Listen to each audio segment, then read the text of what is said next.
Good evening, everybody. Thanks a lot for joining us tonight for a very exciting webinar on running nutrition. We are in the season where a lot of folks are training for their fall marathons, fall half marathons. So what better time than tonight to really dive deep into the subject of fueling your training and fueling your run.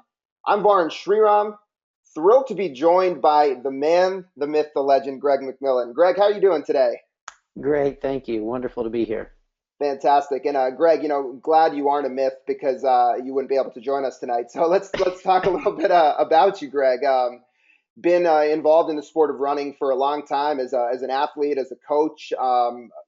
People can see your background on the screen. You've got a master's degree in exercise science, a USA track and field level 2 coach specializing in endurance, also a Lydiard certified coach level 5, the top level. Quite a runner yourself, National Trail Marathon Masters champion in 2009. Own, I believe, a 2:31:58 marathon PR, a shade over 110 in the half marathon. So quite fast. And as a coach, you've coached them all from Olympians to Boston Marathon qualifiers, and now a wide range of everyday athletes. You've done a lot in the sport, Greg. How did you get involved in running? Where did the passion for running come from?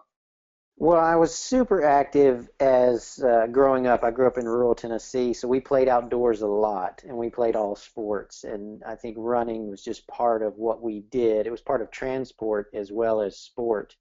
And then by the time I got to high school, I started running cross country and track. And like a lot of people that joined the track team or cross country team, that's where I first caught the running bug. And I think the process was the same that it is for everyone when they catch the running bug, no matter if they start when they're young, middle-aged, or older, is that it just does something to you where it becomes part of your life. And that's why it's a lifestyle sport, because it changes your lifestyle. In high school, I started eating better, sleeping better, taking care of myself, setting big goals, studying more.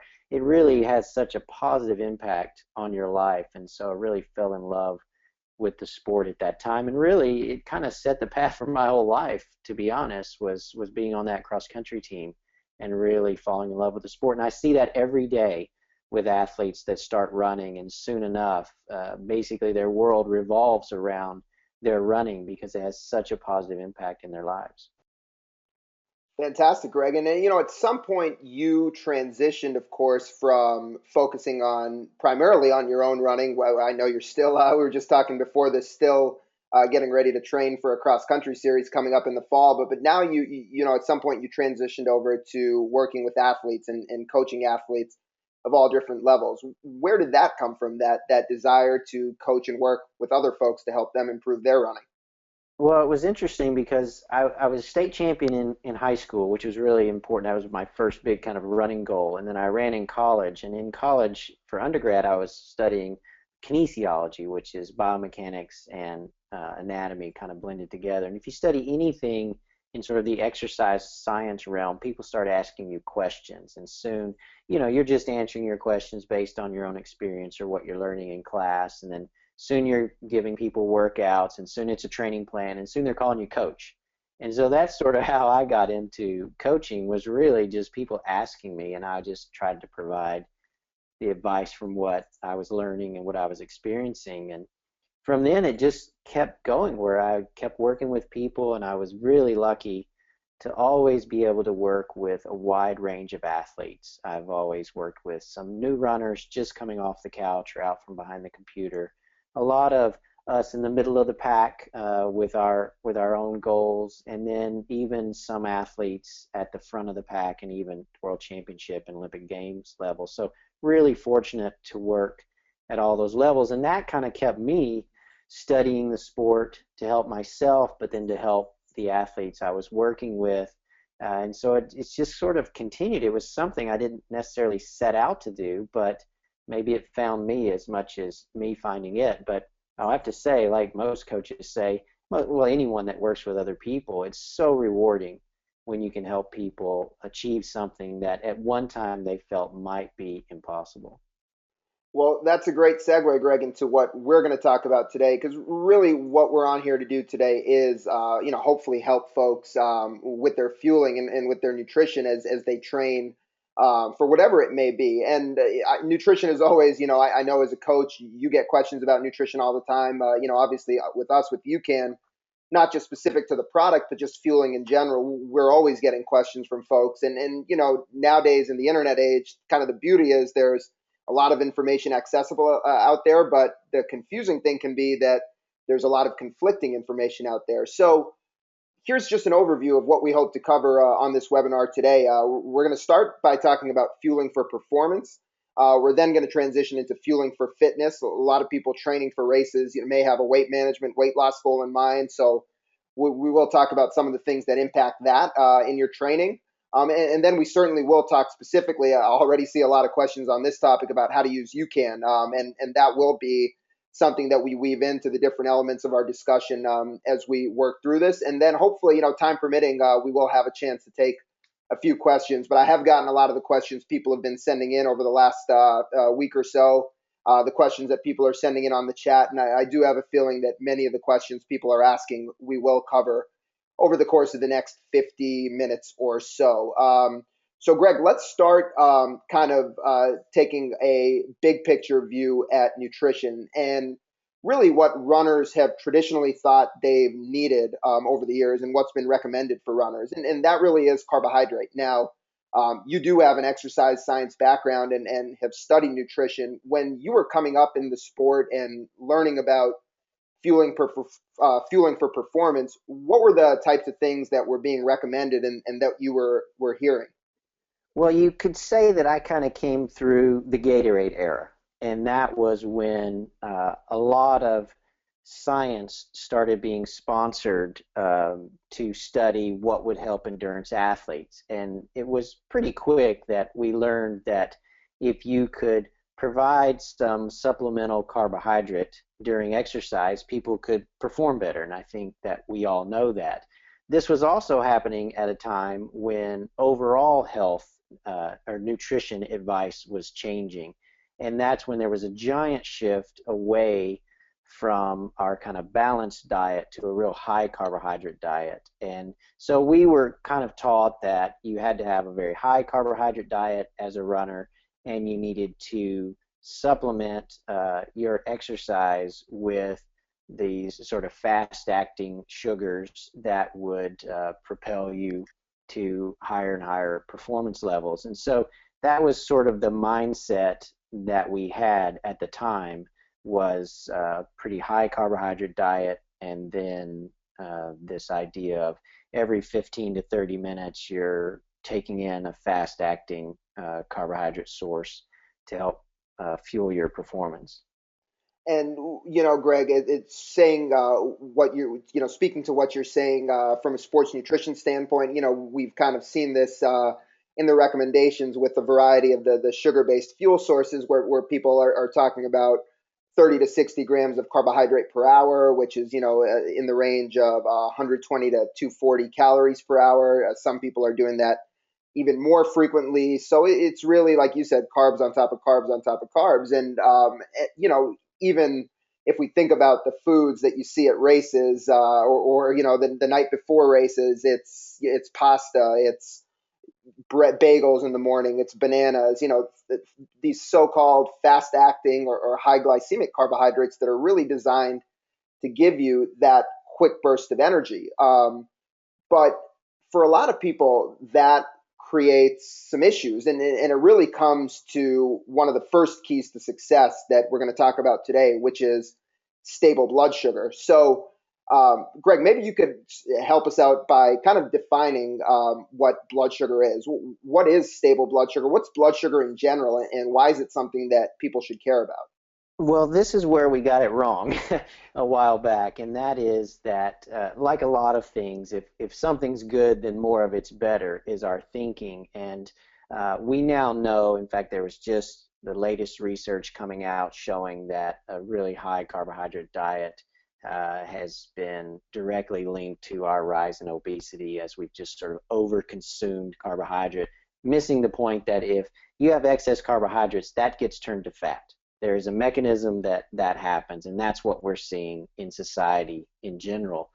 And specific to exercise, if you take in fast-acting carbohydrates, then your body has a response in that there'll be a rise in blood glucose, blood sugar, if you will, as that sugar is absorbed into the bloodstream. And then the body will say, well, now our blood glucose is getting too high.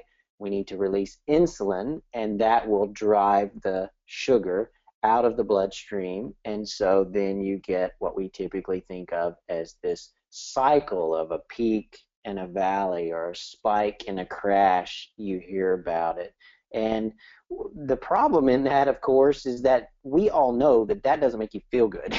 And if you're already exercising or running and you're in a race or you're already feeling tired, then you don't really want to have those kind of emotions going on. What you'd really like to have is, instead of the spike and the crash, or this increase of insulin response and then a decrease in blood glucose, you'd rather have a smoother or more stable level of blood glucose. You can think of it like a diabetic, for example. They're always trying to maintain a stable blood glucose because that is the safe range. If they go too high in blood glucose or too low, then that's not a good situation for them.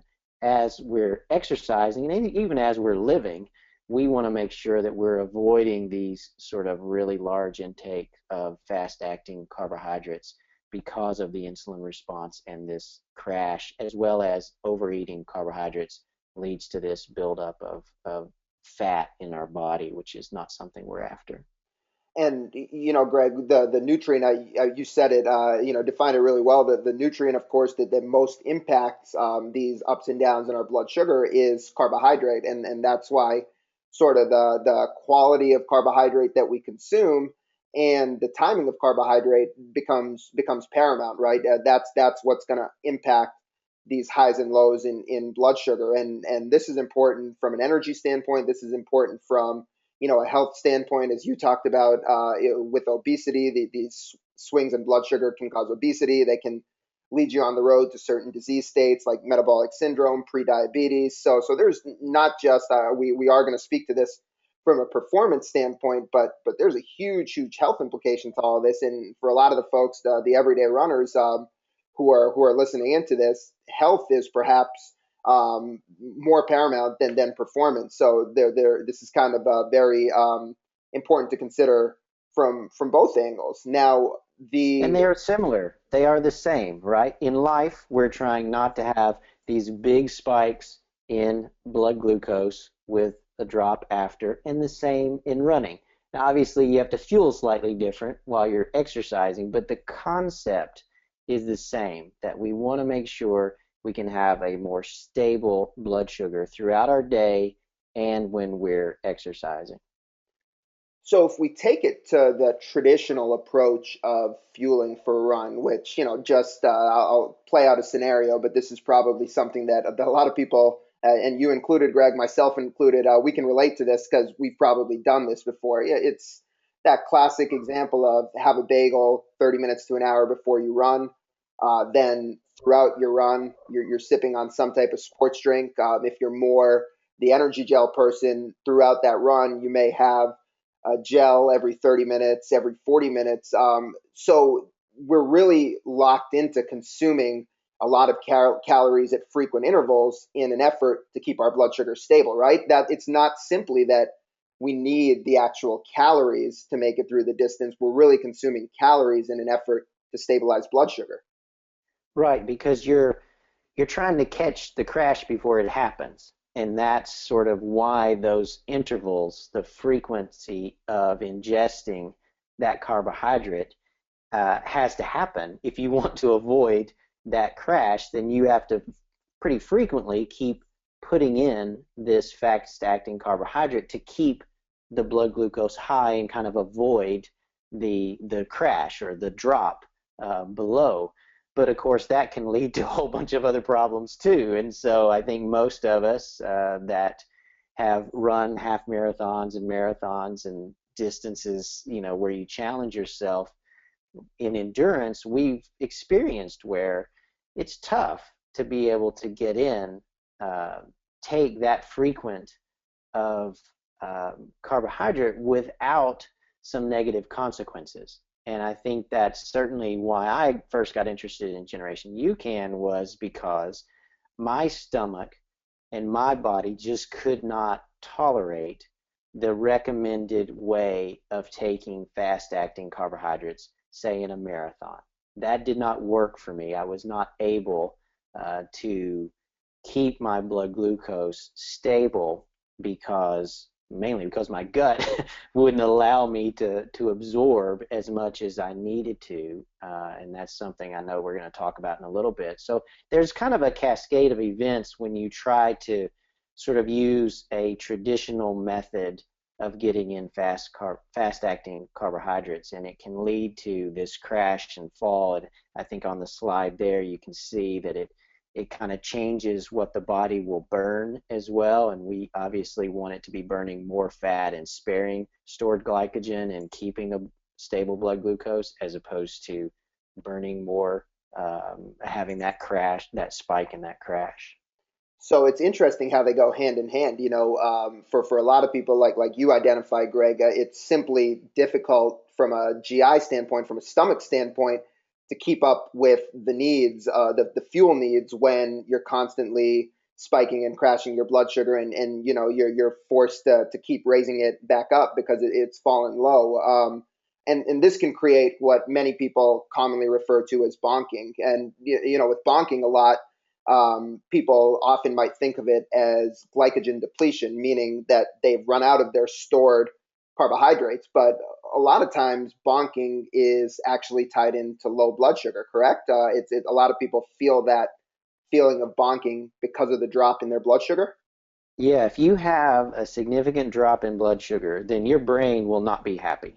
And it will start to tell you this cannot continue. And that can be one of the causes of what we call the wall or the bonk, is when you have this uh, dropping of blood glucose. Because the brain likes blood glucose. And so if suddenly you don't have enough of it in the bloodstream, the brain is going to protect itself. And it is going to shut down the power output of your running. And most of us have experienced that, where that is the bonk or the wall. And so we really need to make sure we don't have that sort of dropping in blood glucose. And most of us find that in order to maintain this sort of stable blood glucose using a traditional fast acting carbohydrate method, our gut simply cannot tolerate taking in that much carbohydrate on those cycles, particularly later in the race when your gut begins to change. The environment is different, and everyone knows this. I'm sure everyone listening has done this, where the drink that they were consuming or the gel that they had early in the race was the greatest thing they've ever tasted. But then by the time they get late in the race, even the thought of that going in their mouth makes them almost want to vomit because it's just not palatable anymore. And so we really got a problem with our gut being sort of this limiting factor in trying to really shove in as much and as frequent fast-acting carbohydrate as we would need to not have the crash. And that's a serious problem. I think a lot of people have this issue. I certainly did, where you're trying to battle this idea of I just can't take in enough to keep the blood glucose from dropping, and then once it drops, there's the bonk, there's my decrease in performance. So with all this, Greg, we spent a little bit of time kind of talking about the challenges with this traditional approach to fueling with fast acting carbohydrates and sugars, and some people are probably naturally wondering, okay, then I buy into this. This makes a lot of sense. What should we do? And that's kind of a good time to talk a little bit about UCAN and how it specifically applies to what we're talking about right here, which is keeping your blood sugar stable. So if we really think of a car analogy, when your car is using gasoline, your fuel injectors, they're spraying a tiny amount of fuel into the cylinder, and it's providing steady fuel for your engine, which is helping the performance of your car. You would never want to empty all the gasoline from your gas tank into your engine. That's not an efficient way to fuel. But that's effectively what you're doing when you're consuming your bagels, even things like bananas prior to running, or your fast-acting sports nutrition products, your gels, your Gatorades, your energy chews. An ideal method of delivering energy would really be a more slow and steady approach, a slower release carbohydrate. And the way you could think of this is your intestines are acting like your fuel injectors, and they're spraying a tiny amount of fuel or glucose into your bloodstream, which is therefore giving your brain and your muscles steady fuel. And there's a huge brain implication to all of this, Greg, which we'll talk about specifically here in just a few minutes. But as so many people know, when your brain's happy, your body's happy, and you can perform. So it's all tied in together. So where does UCAN fit into this picture? What's really unique about UCAN and why it's completely different from all of your other sports nutrition products is it really goes back to the origins of what UCAN was created for, and what the carbohydrate in UCAN was created for. So as we're talking about, the challenges that are presented with your fast-acting carbohydrates and your sugars, some of you people in the audience might be wondering, are we advocating not to consume carbohydrates at all? And that's certainly not the case. While folks, there's more and more data coming out about low carbohydrate diets and their application for endurance, we are not specifically here saying that you should go on a low carbohydrate diet and not consume carbs, but the quality of carbohydrate becomes very important. And so with UCAN, what's unique about the carbohydrate is what it was created for. So JONAH is the son of our founder, and you're looking at him on the screen, and JONAH has a life-threatening blood sugar disease. So he's basically unable to convert carbohydrates into glucose to give him energy.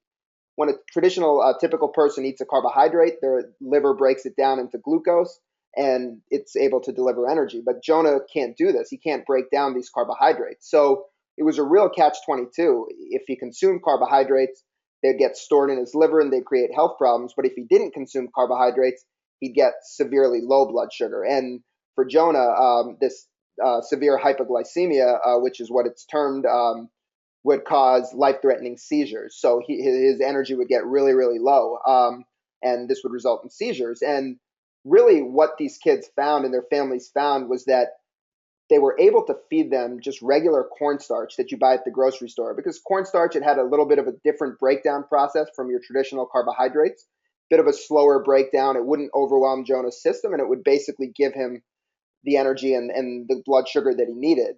But he could only consume enough, a finite dose, about 18 to 24 grams, where it would sustain his blood sugar for about 90 minutes to 2 hours. So for the first several years of JONAH's life, his life was really won by the clock, where his parents were setting multiple alarm clocks and making sure to feed him this regular cornstarch every 90 minutes to 2 hours. And it was a very stressful life for his family, because if they missed the feeding, again, JONAH could fall into these hypoglycemic episodes and then have this life-threatening hypoglycemia.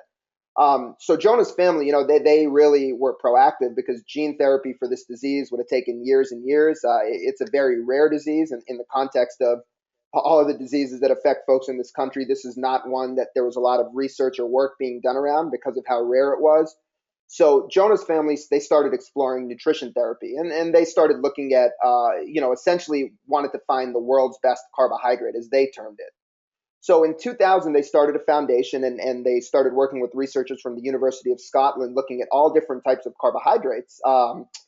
They tested everything. They tested barley, rice, wheat, tapioca, different types of starches. And eventually they found that starting with a specific type of non-GMO cornstarch and putting it through a heat moisture process, just a completely natural cooking process with just heat and water, is actually what yielded the best results. So this process, it's patented, and the cornstarch is cooked for a period of 40 hours. And really what's happening is, by cooking this, it slows the breakdown and slows the release of the carbohydrate. So instead of coming in quickly and creating all the challenges with the highs and lows in blood sugar, like Greg and I discussed previously, the SuperStarch is trickling in slowly and maintaining that blood sugar. You can also almost think of it as time-released glucose. The really great thing about this is it's completely natural, just heat and water, non-GMO, gluten-free, and it's a food. So JONAH, 2008 was when this first became available to kids like JONAH, and he was able to take 90 grams of this carbohydrate. For those of you familiar with UCAN, the equivalent of 3 packets of UCAN, and it kept his blood sugar steady for 8 hours. So he was able to sleep through the night because of this unique carbohydrate and how slowly it released.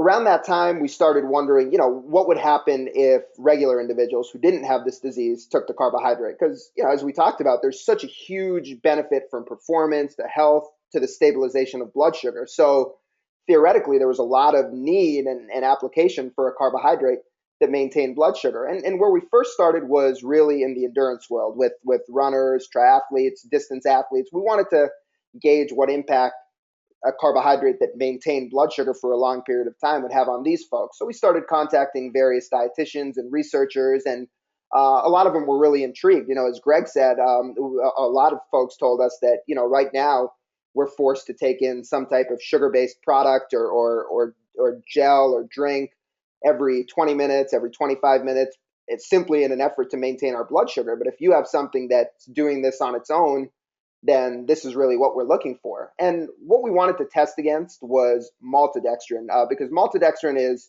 really the most common energy source found in most sports nutrition products. If you flip around the label of any of the popular products that you see at your local running store, one of the first few ingredients is likely going to be maltodextrin. And to give a little bit of background on maltodextrin, this is a so-called complex carbohydrate that really came on the market as something that was more easily digestible than your simple sugars. So like Greg talked about coming up in the Gatorade era, a lot of athletes were having trouble, with this constant consumption of the simple sugars because they were causing a lot of GI issues. So with maltodextrin, the idea was that it was a more complex carbohydrate that digested easier. But people sometimes get that idea that maltodextrin is a complex carbohydrate mixed up with whether or not it spikes blood sugar. And actually, maltodextrin is a very high glycemic carbohydrate, meaning it will significantly impact blood sugar. It has a glycemic index of about 105, which is higher than your simple sugars. So from an energy delivery standpoint, if you look at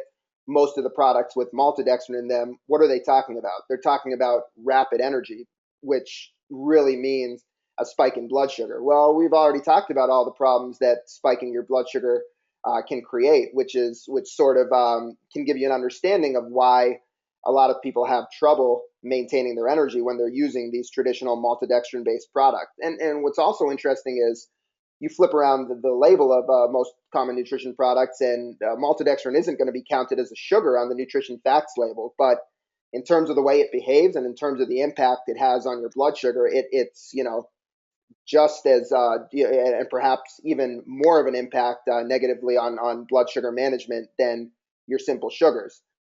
So with UCAN, what our first test really was to do a study testing our carbohydrate against maltodextrin. And what you see on this graph is 25 grams of maltodextrin compared with 25 grams of SuperStarch. With the blue line, you see the maltodextrin is going to cause that big spike in that drop in blood sugar pretty quickly, within about 30 minutes, while the same amount of the SuperStarch is not going to cause that spike, and the breakdown is slow over time. So if you look at 2 hours later on the x-axis, you're going to see your blood sugar is right around where it started from. And really what that means is your energy for that period of time is very steady and very even. Greg, when you look at this graph, I'm sure this is something that you saw in the early days when you were evaluating UCAN for yourself. What does this say to you in terms of that ability to maintain that steady level of blood sugar? Well, that's what you're after because, and you can see from this graph, that's why you have to take the fast-acting sugars so frequently because you're trying to not have the blue line drop below your resting level. And that becomes that cycle of this sort of frequent feeding, if you will, to try to avoid the drop. I'd rather avoid the drop in the beginning by having something that didn't have such a spike and a risk of the crash, mainly because I know, at least for my body, and I think a lot of people feel this way, the big spikes and the crash, that's not good mentally. And certainly during a race, I don't want to have to think about that. I don't want to have my brain maybe conflicted on, do I feel good, do I not feel good? I'd rather have a more stable environment. Plus, it's less, it's less difficult, it's less complex, your nutrition strategy, if you're not having to so frequently feed. So I think this graph is a great illustration of what we're after in daily life. We're trying to avoid this spike in the drop, which we know is leading to some of the negative consequences on body weight. And for performance, we want a more stable blood glucose level all the time. And Greg, we already have some questions coming in on this, but people are wondering, how can such a small amount of carb, based on what they're used to hearing, really make a difference in performance? And I think you talked about this a little bit, but with the traditional recommendations of carbohydrate, it's really in an effort to stabilize blood sugar, right? So can you speak to that question specifically? Why is a relatively smaller amount of carb still able to allow you to maintain your energy and to maintain your performance? When you have this sort of setup, what you're doing is and this is what some of the research is showing with Generation UCAN, is that you have a high, you increase your fat burning at exercise. So that's good. We would prefer to use that fuel because we have kind of an unlimited source of that. As a result, you're sparing more of your stored carbohydrate, which we call glycogen.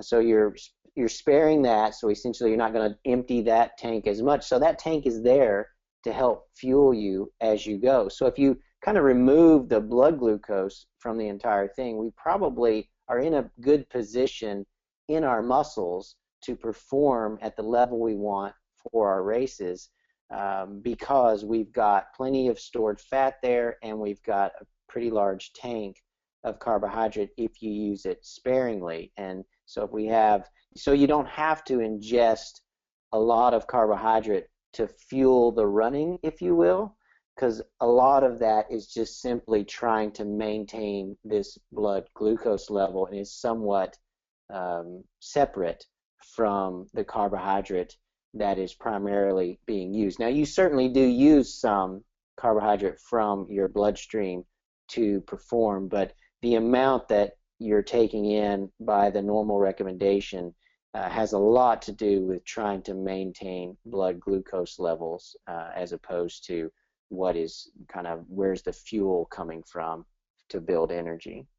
Now, Greg, you've worked from a performance standpoint. You've worked with elite athletes that have implemented UCAN. You've discussed kind of the implementation of UCAN with Meb Keflezighi, who won the Boston Marathon, who was really before we even launched as a company. We were sending Meb UCAN back in 2009 as he was training for the New York City Marathon. It's funny. It didn't have a name. We were sending it to him white powder and Ziploc baggies for him to use before his run. And so, what have you heard from your discussions with Meb and in working with other elite athletes in your time at the Adidas training center, the Adidas Elite Training Center? What have you learned about their use of UCAN and how it benefits them?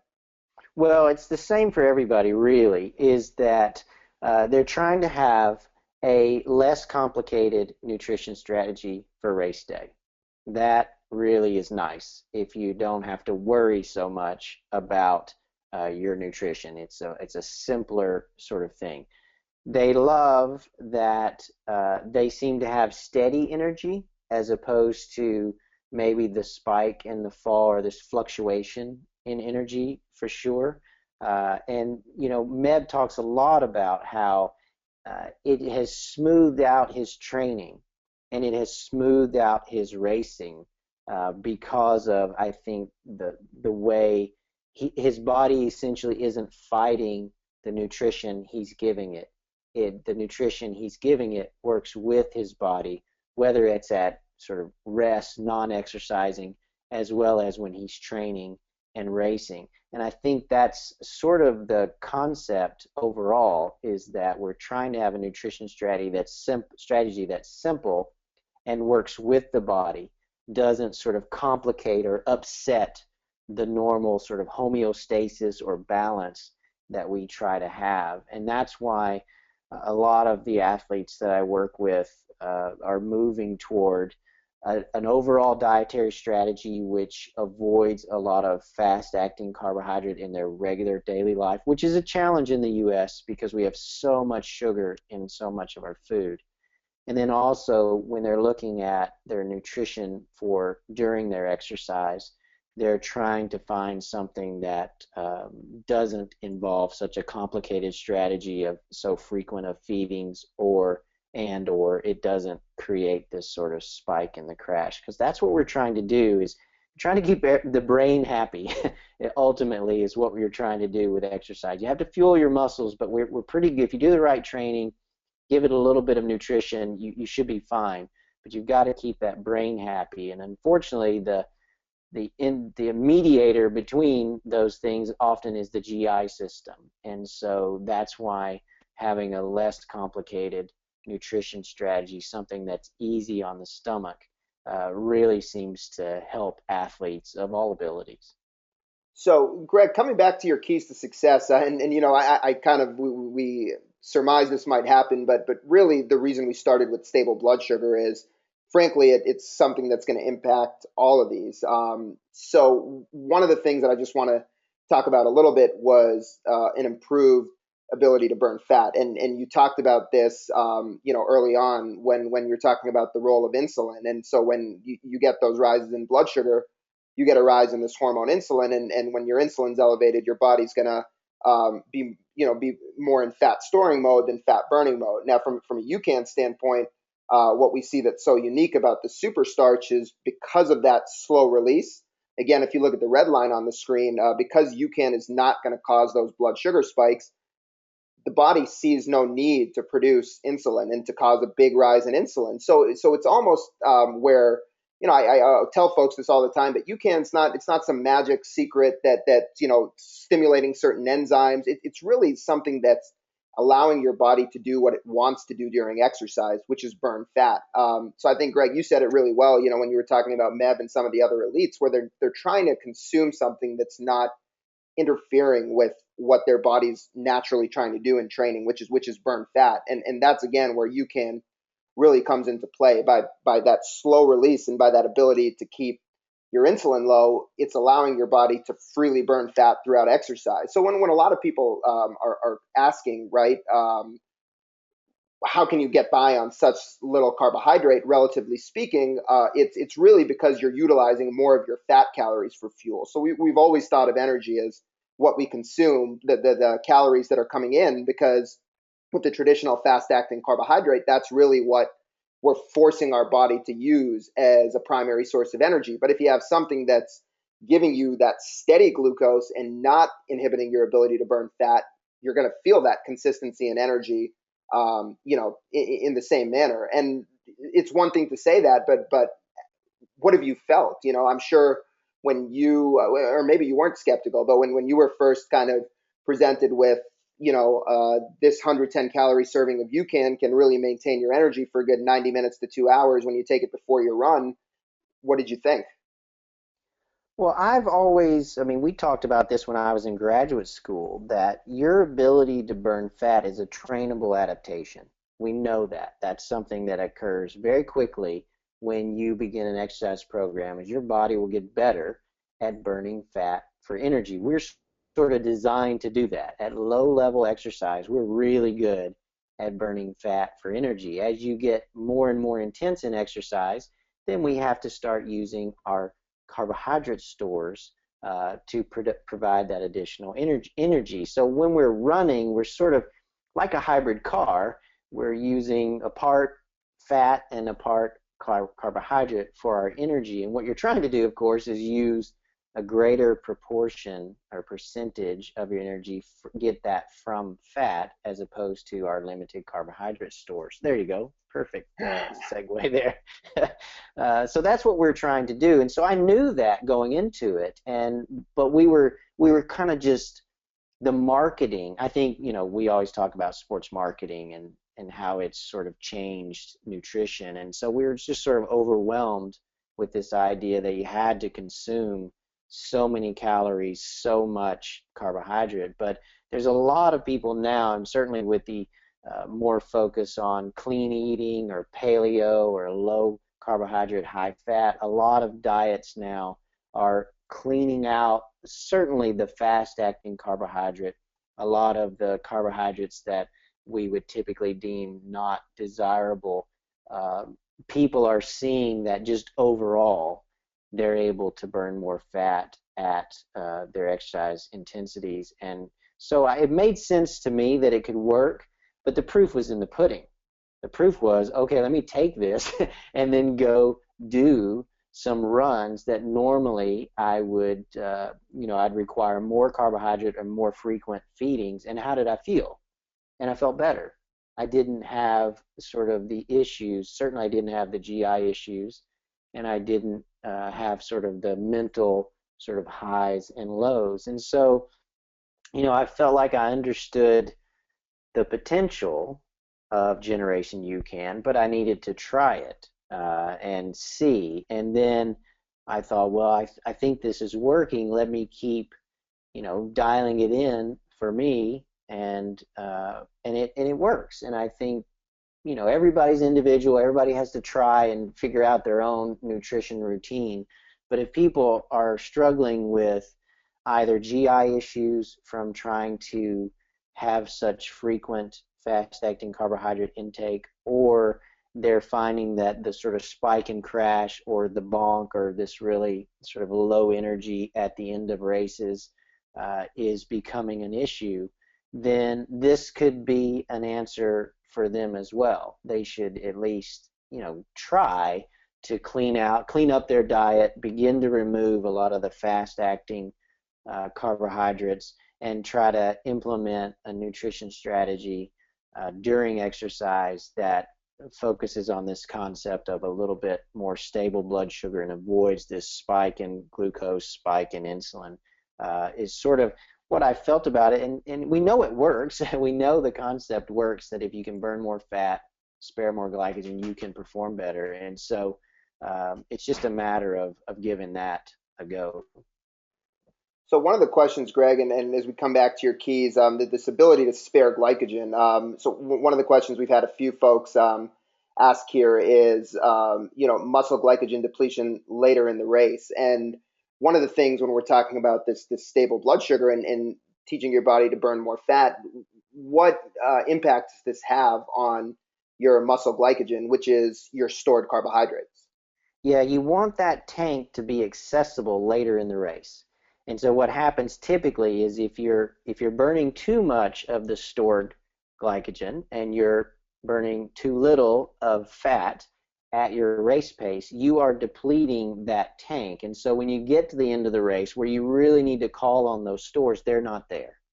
And so what you're trying to do is have stable blood sugar, so you burn more fat, you spare that glycogen tank, and so when you get to the end of the race, you're able to have that available, because we know that if your brain, the brain is really smart. It's sort of like a computer in a car. It's always getting feedback from the periphery, and so it's always monitoring the blood glucose level. And if it says, oh, glucose is too high, we need to drop it. Oh, it's getting too low, we need to slow down exercise. It's smart that way. The same thing with the glycogen tank. It's monitoring that glycogen tank. And so if that starts to get too low too quickly, it will reduce output and slow you down. So if you can burn more fat at your race pace, you'll save that glycogen store, and you have it available. And the glycogen store is really great because it's in the muscle cells. You also have glycogen stored in the liver and can be released into the bloodstream as glucose and sent to the muscles. But the muscle glycogen is right there in the muscles, available. And so if you've got it, it can generate a lot of energy right at the source, if you will. And so that's really the important part of, if you have stable blood sugar and you're burning more fat, you're going to spare that glycogen, and that'll be available later in the race. And the interesting thing, going to point number 4, is that another issue with the bonk can be when your muscle cells get disrupted. If they get damaged, then the brain senses that as well, and you feel the pain. And most of us, certainly if you've run a race like Boston, for example, you know the pounding on the quads can create muscle damage. And what we know is that damaged muscle fibers leak out your glycogen. So if you need durable muscles, to be able to perform well. Number one, so they don't get damaged and they can't perform, contract the way they should, but also because you want to make sure that glycogen doesn't spill out. You want it available, if you will, right there in the normal system. So that those are kind of all those things all go together to produce performance. That's why they're sort of, in my mind, the keys to performance is you've got to have those durable muscles. And like I've been mentioning, if you have all of those top four, if all of those are going well and the brain says, great, everything is fine, we're okay, and when the brain is happy, you can push, you can keep going, you'll stay motivated. That little voice in your head telling you to slow down isn't screaming as loud. You don't experience that sort of significant drop in performance that most of us have felt in races. And so that's really important to your performance, is keeping your brain happy. And I think that when you have a good strategy, good nutrition strategy that addresses these other points, that happens. And I think for most of us, we've had GI issues. I think when you talk to runners, it's pretty quick that the conversation can get pretty GI oriented because of issues that we've all had. So you're trying to have a happy brain and you're trying to have a happy stomach. And if you have both of those and you're trained and you're motivated, then you have a really high chance of success in your event. And that's a great segue, Greg. Before we move into the fueling for fitness, just to talk about, we've talked about UCAN on the stomach from sort of the standpoint where you're simply not taking in as much. So that sheer volume of nutrition that you have to take in, that there's not as much going in that could potentially bother your stomach. But really, from a scientific standpoint, one of the things that impacts digestion is the molecular weight of a carbohydrate. So your larger molecules are going to get out of the stomach quicker. Your smaller molecules, like your simple sugars, are going to sit in the stomach. So if you're to look at glucose, a simple sugar, molecular weight of 180 grams per mole. Then we talked about maltodextrin as being an improvement because it was easier on the stomach from a carbohydrate standpoint. And that's got a higher molecular weight, between 500 and 2,000 grams per mole. With SuperStarch, we're looking at something that's significantly larger than maltodextrin, 500,000 grams per mole. So what does this all mean? It's a fancy way, as we see, SuperStarch molecules 250 to 4,000 times the size of sugar and maltodextrin. We really see something that's getting out of the stomach extremely quickly, very low osmotic pressure in your GI tract, very gentle on the stomach, and it's really going to move rapidly through the stomach, but then it's slowly digested and completely absorbed in the intestine. So what's rapid about UCAN is how quickly it gets out of the stomach, but then the beauty of it is that the release of glucose, the release of carbohydrate, is slow and steady, so it'll keep your blood sugar stable. Greg, I know for you, one of the biggest things with UCAN was kind of how it solved the GI issues for you. You've talked about that before, but what have you seen specifically pertaining to GI distress with you and your athletes with UCAN? Well, it's exactly like you mentioned. The point is that you can essentially remove that potential from your event. And that is a really nice thing not to have to worry about because the gut changes through an event. We all know that. I mean, from an exercise science standpoint, we know the environment in the gut later in the race is different than the environment in the beginning, and it cannot tolerate the same sort of things that it did in the beginning. And that's why, not overwhelming it, not creating a situation where it has to work really, really hard all the time is smart, in my opinion. And so I have, as of yet, to have any GI problems using Generation UCAN. And I've tried it in many different methods of delivery, if you will, and I've had zero problems with Generation UCAN. So for me, certainly when I'm going into a longer race, that makes me feel really good that I don't have to worry about that. Whereas before, I sort of always, and I think a lot of runners are this way, you always just had this worry that I know I need to take this, but I don't really want to take it because my stomach is starting to get grumpy. And so then you're caught in this sort of challenge, right? You need the fuel, but your stomach, it probably can't tolerate the fuel. So what are you to do? I love the idea of removing that from sort of race day mental thinking.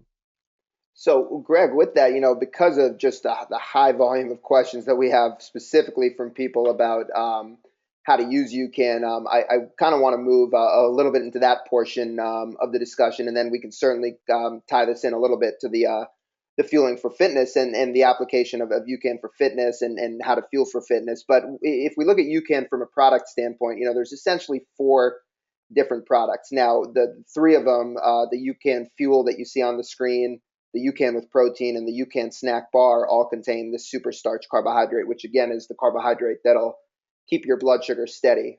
So with UCAN, one of the things that you want to think about is that even though the UCAN fuel and the UCAN with protein come in powdered form, they're drink mixes. You really think about UCAN as food rather than a hydration drink or something that you sip on. So this is what you're consuming. This is your carbohydrate that you're consuming 30 minutes before a run, 30 minutes before a workout. We talked about that it's very easy on the stomach. So, I often tell people that conceptually speaking, the same reason you'd have a bowl of oatmeal before a long run because it's a slower burn, it's going to sustain you, is kind of similar to the idea of having something like UCAN, and UCAN will actually provide a superior glucose response to oatmeal, but with UCAN, it's something that you can have 20 or 30 minutes before you run because of how easy it is on the stomach. So with the UCAN fuel, this is the carbohydrate plus electrolytes, and you're having this 20 to 30 minutes prior to your exercise.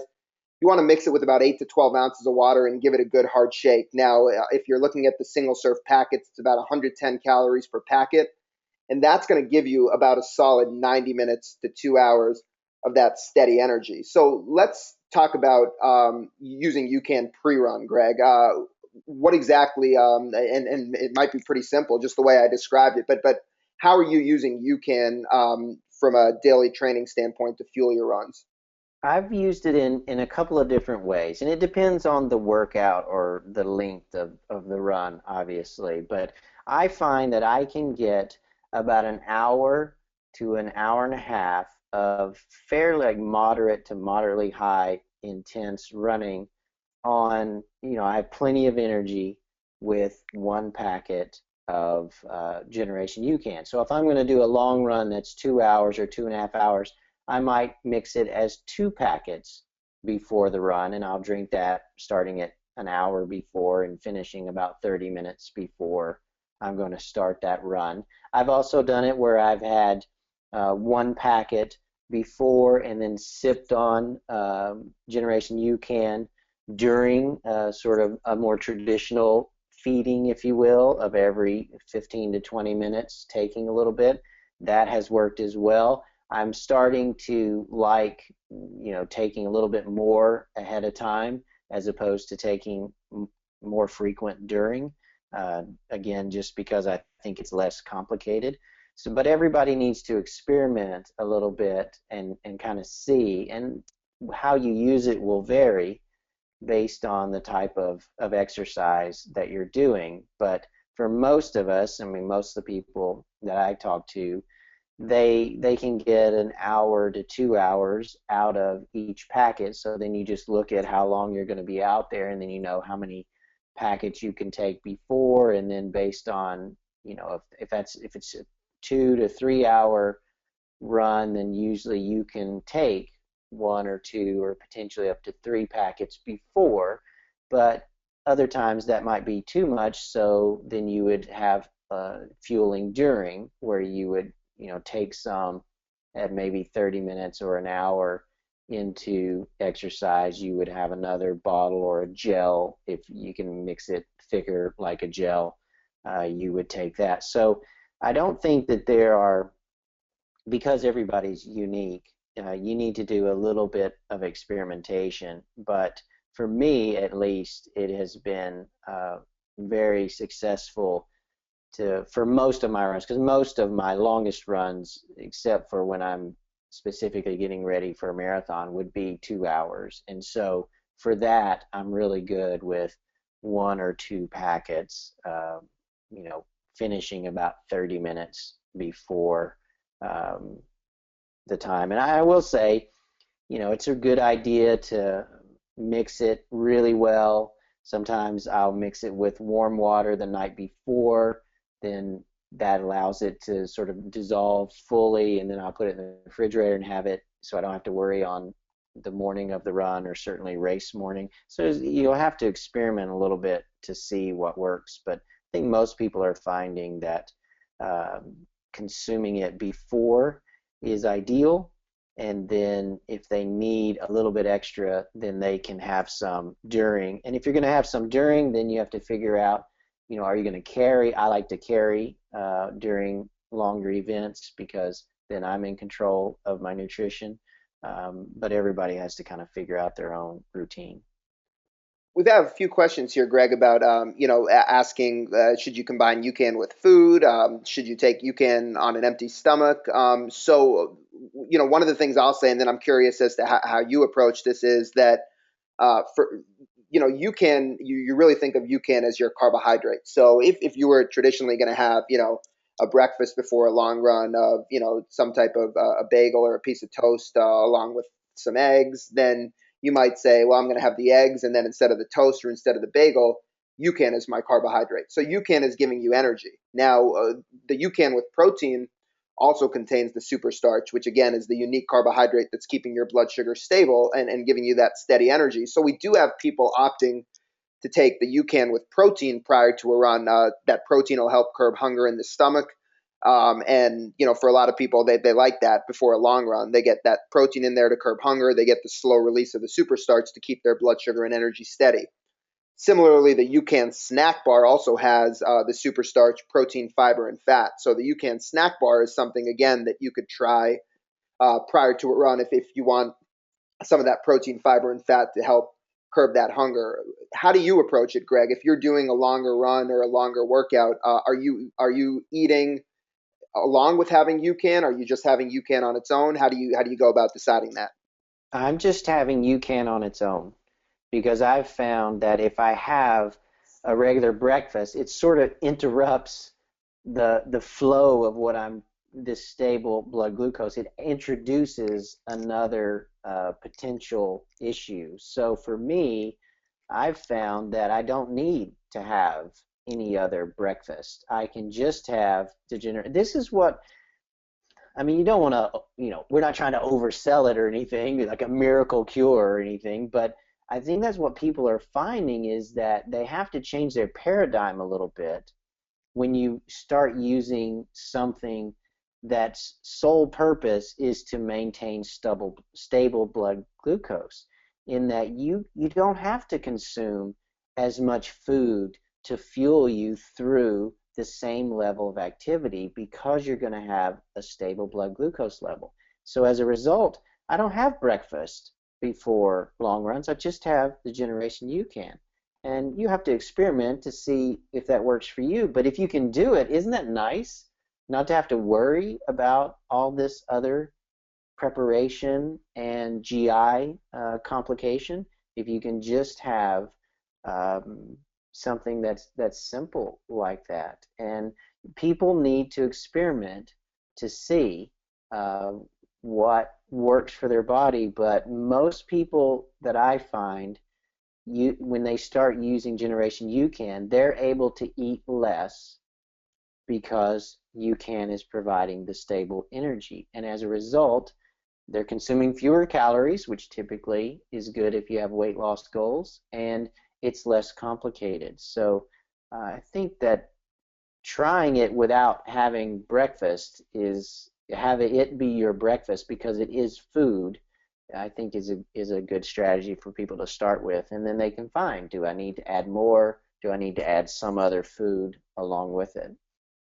Let's talk about the marathon specifically, Greg. You coach a number of athletes running the marathon. You've run the Boston Marathon, a handful of times using UCAN to fuel you. What have you specifically done for marathon nutrition? And if we could even start say from the night before, just based on the questions people are asking, from the night before all the way through the end of the race, what's been a successful marathon nutrition plan for you in recent years? For me, I feel like the night before, I am not having the traditional large carbo loading dinner.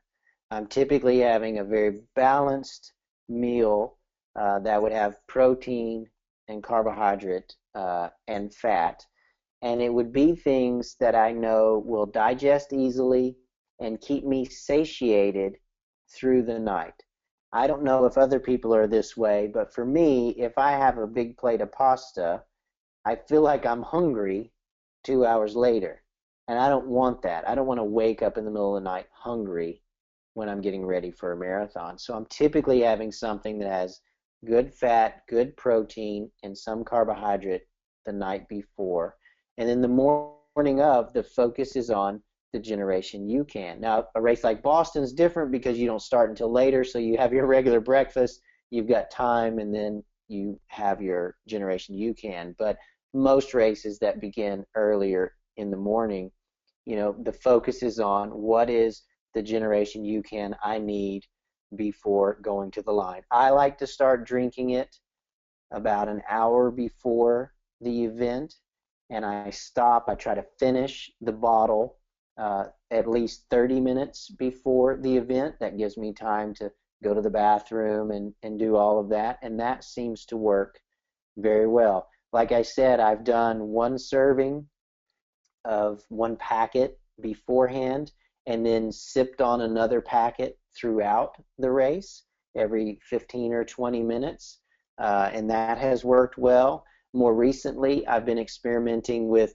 taking two packets in that serving an hour to 30 minutes before and not having to have anything during, and that I'm liking that as well. I haven't raced a marathon doing that yet, but certainly my strategy will be, can I consume more before and less during to perform? That would help simplify my nutrition strategy. And I think a lot of people, that's sort of what they've been successful doing. And that's a great point, Greg. So there's kind of, as people are, a lot of people writing in to the chat saying they're 4 hour marathoner plus 5 hour Yeah. marathoner, and certainly let's just put this straight out there. We are not at all saying that you take UCAN before a 4 or 5 hour marathon and you're covered. Certainly, we accept that that's not going to work for most people. So, the way to think about UCAN is that one serving is going to cover you. It's safe to say for about 90 minutes. For some people, it's Yeah. longer. For some people, it's a Yeah. little bit less.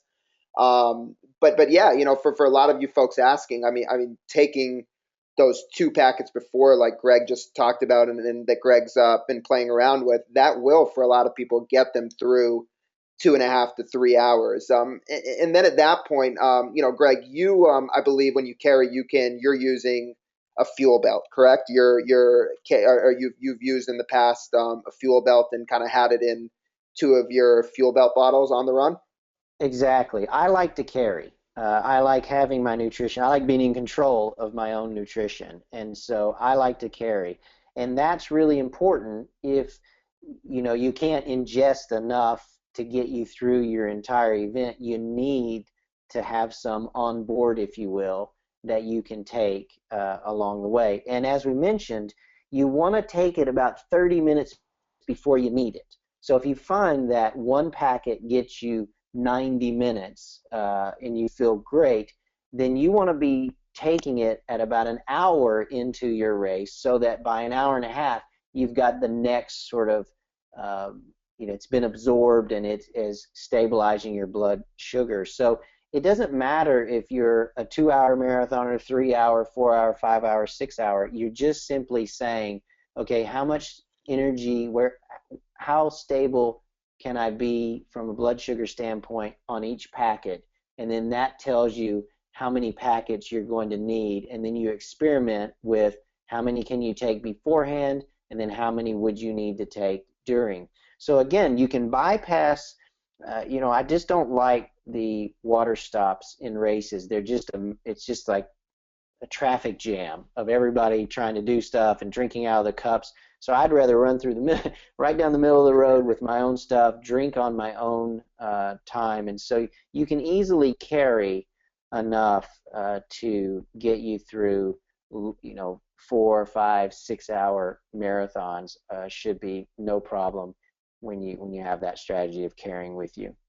And Greg, this is something that I don't know that you've specifically done, but we have a lot because like you said, you are fine with carrying, and it's a strategy that I know a lot of your runners use and have had great success with. But for some of the folks who are commenting that for whatever reason they just don't want to carry, we do have a lot of people making UCAN gel. So one of the great things when we talk about the easy digestion of super starches, it's not like a maltodextrin where they recommend X amount of fluid in order to aid digestion. You can mix this. I mean, certainly it's going to affect taste and consistency, but you can mix the UCAN up as thick as you'd like and consume it as a gel. And it's a gel simply in format, not when you think gel, don't think it's suddenly going to make it fast acting or spike your blood sugar. So what people are doing, as you can see in the pictures, is they're really mixing a serving with 2 to 3 ounces of cold water.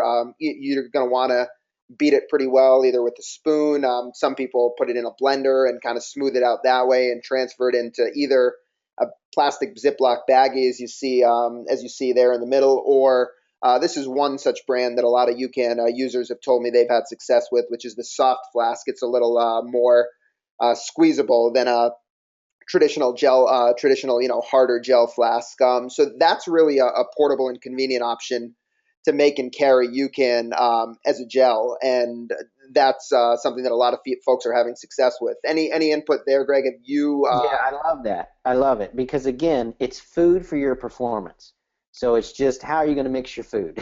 How are you going to carry your food? That's all you're thinking about is that delivery. And so whatever system works for you is what you should try. And I love this flexibility. Essentially, you're making your own sports drink, if you will, to your taste, to your consistency, to your flavor. You're doing it yourself as to what you know works for you. And I love that flexibility that UCAN has. And I know a lot of people who have found really great success by using UCAN as a gel.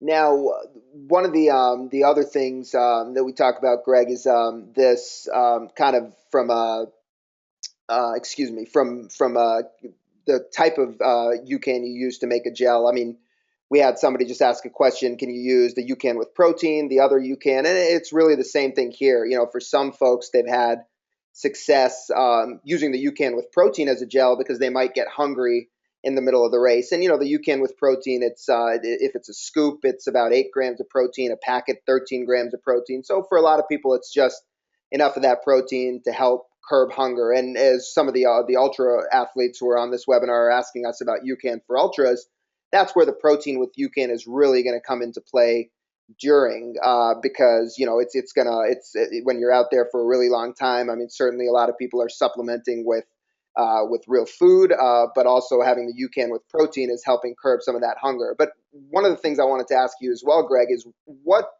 should people focus on when they're saying, what can I mix with UCAN? We have people saying, can I take UCAN and take gels at the same time?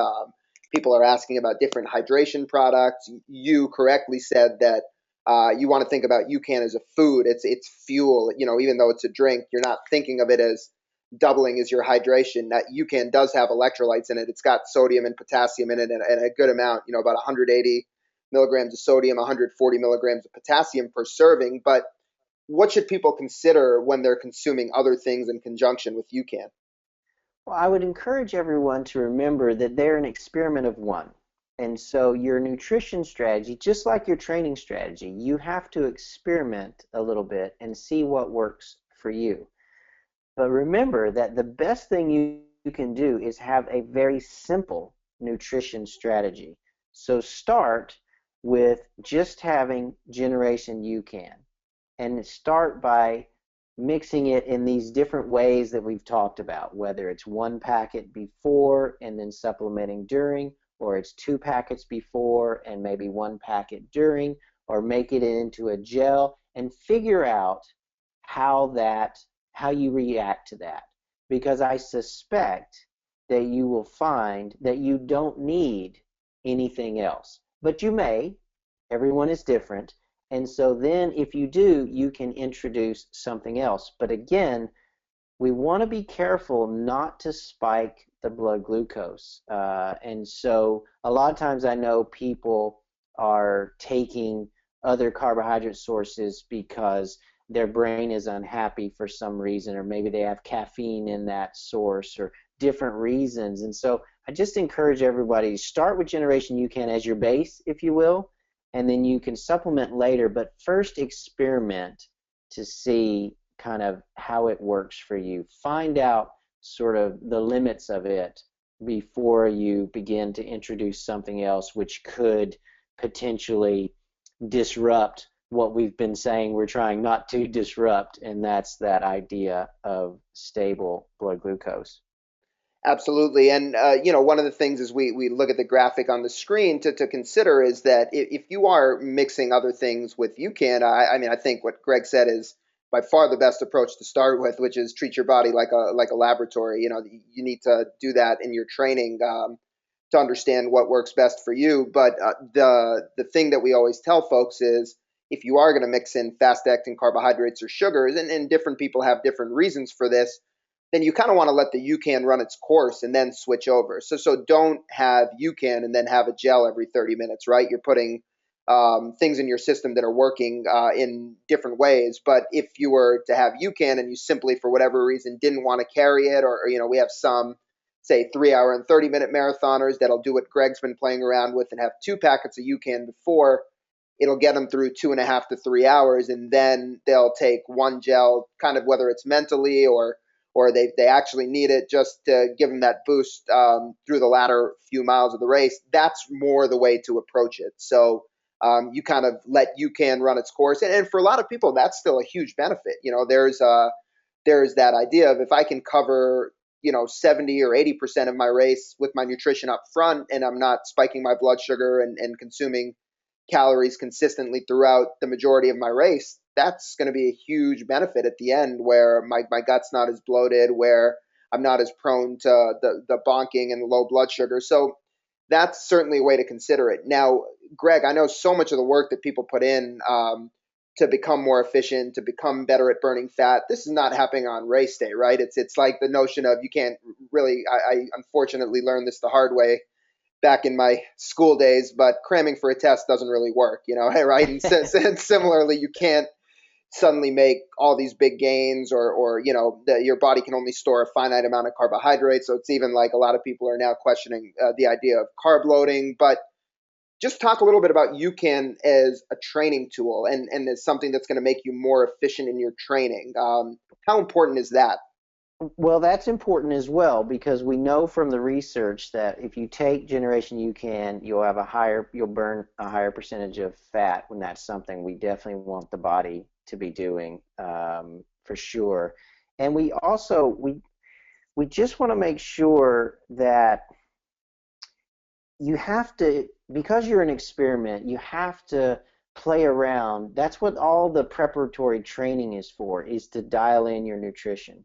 So race day should not be the day that you're trying all of this new stuff. You need to be doing it now. It's August. If you have a half marathon or a marathon or an ultra coming later this fall, now is the time to sort of start dialing things in, because then you'll kind of figure it out, and then the quality of your runs and races will be improved when you're practicing your nutrition strategy, and as a result, your confidence will be higher going into the race. So again, it's a different paradigm, and I think that people need to be aware of that, because a lot of times, again, we've been taught you have to ingest X amount of sugar every X amount of time. You have to have X amount of calories per hour to fuel endurance performance. And that's all based on a completely different, let's call it, mechanism of delivering carbohydrate during exercise. And so now this is a different sort of setup.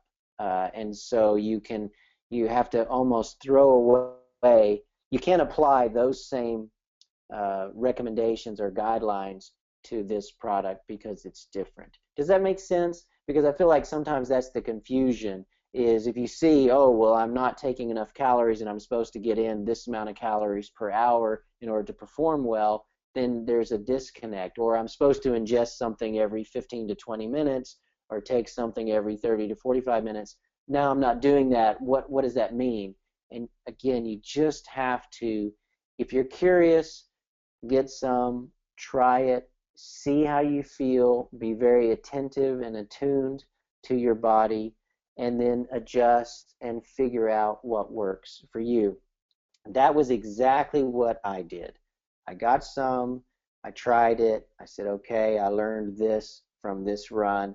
I adjusted, okay, I learned this, and then by the time I get to the marathon, I've got it dialed in. I know exactly what I should take, how often, how I'm going to feel, and my confidence is high that I'm not going to have any GI problems. So it's a process that's maybe slightly different than just following the sort of guidelines we've heard a lot over the last 20 or That's 30 years. such a great point, Greg. Because the biggest place I'd say where we see that is with say triathletes who are very conditioned to think in terms of 300 or 400 calories per hour, and then suddenly they get UCAN and they're trying to guzzle down 3 packets of it to match their caloric intake with their simple sugars, and it's just simply not necessary. And so I think exactly this. We talked about this at the beginning, and I know some people came on late, but if you really listen to the first maybe 15 or 20 minutes of this webinar, you will understand why this is such a different paradigm in terms of fueling. And so both in terms of keeping your blood sugar stable, the impact that has, and then how UCAN uniquely fits that principles. It's a very, very different paradigm. Greg, I know we've kept you on here. You just a ton of wisdom, and it's so tempting to pull an all-nighter here and keep you on the rest of the evening. Out of respect to your wife and son, I won't do that. But I just wanted to quickly just take 5 minutes to cover one last point, because we have a lot of people asking about this, and it's something that we meant to cover earlier, but because of the questions, I kind of took us down a different road. But for so many people, when they're fueling for these races, there's a huge fitness element to it. And, as marathon and half marathon are becoming way more mainstream, there's different body types, different profiles of individuals that are signing up and training for these races. And a lot of times people find that weight loss and endurance don't fit together. And I kind of thought this is a good way to approach it. We've heard of this term rungry or hangry, and it's really, when you're so hungry from your long run or your increase in mileage that you must eat all the things. And really a lot of this, and you're laughing, I mean, I've felt it. I live in Brooklyn, and I go run in Prospect Park and walk back to my house, and I'm passing a bagel shop on every block, a pizza place on every block, and you could be tempted to give into the cravings. How much of this, whether we call it rungry or hangry feeling, is tied back to low blood sugar? Well, certainly, if you have low blood sugar, you make poor decisions. That's the problem with having bad food in your house, right? Is when you do get really hungry, you're going to make bad decisions. And I think there's sort of two things that go on a lot for people, and that is that often they are making poor food choices because they're really hungry, but also they have this idea of rewarding. I did this run, now I get to reward myself with all this food. But if you have weight loss or as your goal, then you can't do that. You need to be smart about what you're eating after workouts and races and long runs. And that's, Meb talks a lot about that, because if you follow him on Twitter, hear him talk before races, his weight, even though he's a tiny, tiny person, that's a really important thing to him. And he's making sure that he's controlling this dip in blood sugar, making bad decisions, getting too hungry by using Generation UCAN to have kind of that stable blood sugar. And then as a result, he typically makes better decisions after hard workouts. And while it is great to reward yourself some, if you have weight loss as a goal, you kind of have to balance that goal with, I just ran 10 miles, so I'm going to eat 2,000 calories at the meal, where you're going, well, you only burned about 1,000 calories during that run. So now that's why a lot of people struggle to lose weight, even when training for a marathon, is that, it's just the caloric balance is out of whack. And a lot of times when the blood sugar gets out of whack, you start making poor decisions. And we need to, if you can just if you can have a strategy that reduces that sort of, I'm so hungry, I'm going to eat everything on the menu, and make better choices, then you've got a better chance of accomplishing your weight loss goals. And speak to Meb specifically. It's what you said. I think is so it's so valid because Meb now, especially as he's always been very meticulous about his post run routine, but as he's gotten older, it's kind of the time it's taken him to recover from a hard workout between his stretching and his ice bath and his foam rolling. It's essentially a workout into itself. It's an hour and a half, a 2 hour process sometimes between his drive time home from where he trains. And so in talking to him, and I know you've heard him say this too, Greg, when we were all at the New York City Marathon a few months back. Well, gosh, I say a few months. I guess we're close to a year ago now. But Meb was talking a lot about how having UCAN immediately, the UCAN with protein as a recovery shake immediately after a hard workout, by stabilizing his blood sugar, was really able to carry him through that post-workout routine. And then when he finally sat down for a meal 2 hours later, he wasn't having that uncontrollable hunger that we detailed that can often be caused by low blood sugar. So it was much more control in that meal. And the final thing I'll ask you to just touch on, Greg, is your own experience with UCAN, the UCAN with protein for recovery.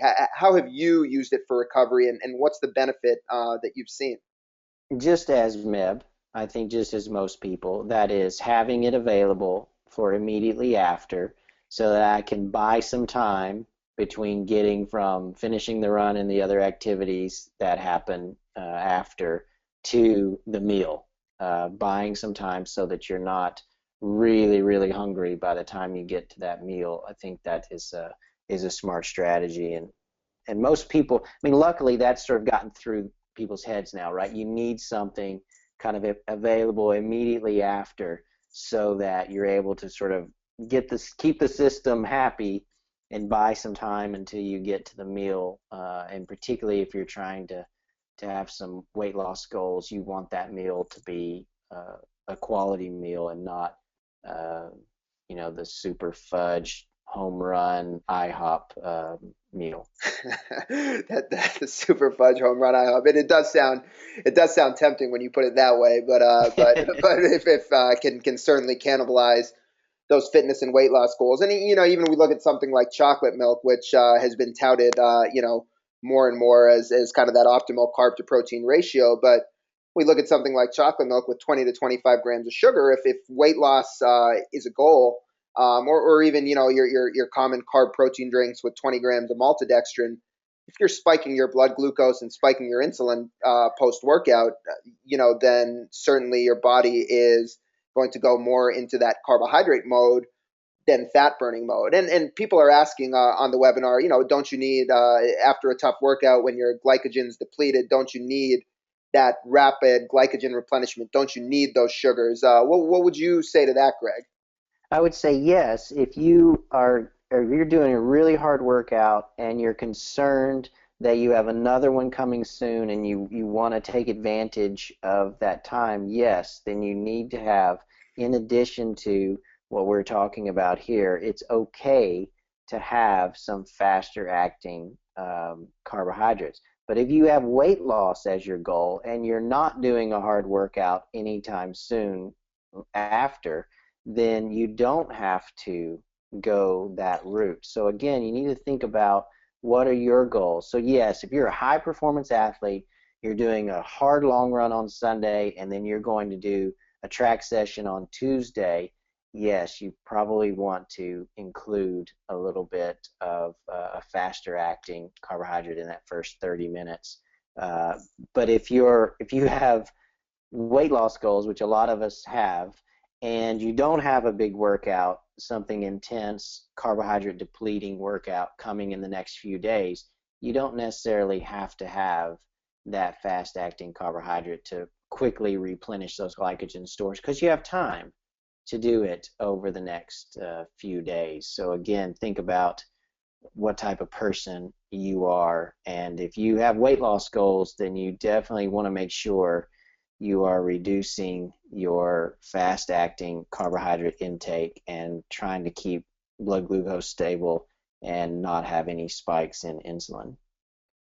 Greg, this is wonderful. He's just a wealth of information, a ton of great info. I just know by the sheer volume of questions, some of which we didn't get to specifically, but I hope we still answered. That people are just fascinated by a lot of the things you have to say, and really appreciate your insight.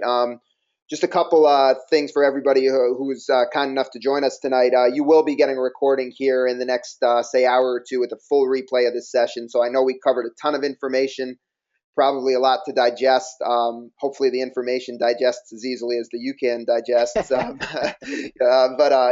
So definitely encourage you to kind of listen to this. Again, to really listen to what a lot of the stuff that Greg was saying is really valuable information. And for those of you who have asked, I will include a full downloadable version of this slide deck as part of the follow-up email. So stay tuned for that. You'll have the full deck available to you. And if you guys have any questions, you will have my email. I know I wasn't able to answer some of them specifically, but happy to follow up with you post webinar and chat about your individual situation with you.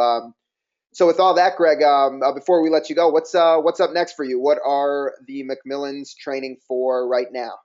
Oh, I'm getting ready to return to cross country. I haven't done a full sort of cross country racing series in many, many moons. So I've decided that I want to challenge myself with that again. So it's been an interesting experience to try to get an older body to do what a younger mind remembers. So it's been really cool. But that'll be fun to do some shorter cross country racing since I've been more half marathon, marathon focused over the last few years. So I think that'll be good for me mentally and physically. And then my wife is getting ready for her first ultra, which will be a 50K in the fall. And so right now we're doing a lot of ramping up, if you will, of training, like a lot of people are doing at this time, and it's pretty exciting. And lastly, Greg, where can people find you? If either you offer various coaching services, you have a lot of fantastic books that you've written. You have the McMillan Pace Calculator, which is wildly popular, also available as an app on your mobile phone. I was actually talking to someone named Shannon yesterday, who's involved with a local race in Connecticut, the Norwalk half marathon that UCAN's also involved with, and she's a big fan of the McMillan Pace Calculator and raved about for her last several marathons how accurate it has been as a predictor of her time. So how do more people get aware of all the resources that you offer? McMillanRunning.com is the website, and everything's there. Calculator's free to use, and got a lot of resources on there. And the mission is really simple, and that's to help people get better. I think we recognize that everybody's individual, as we've mentioned many times during this webinar. We're not saying everything works for everybody, but if you're having these particular issues, then you should maybe give other things a try and see. And that's what we're trying to do on the website is help everybody figure themselves out and then figure out how they can achieve their goals. Fantastic, Greg. That McMillanRunning.com, I just posted that in the chat. Big thanks to Greg McMillan for giving up 90 minutes of his time tonight. I bargained for an hour. I got 90 minutes. So, Greg, I owe you one next time I see you. But thanks so much for joining us tonight. Really appreciate it. Thank you all for giving up your Thursday night to hang out with Yeah. Greg and I hope this was valuable, and look forward to chatting with many of you individually. Thanks so much, everybody.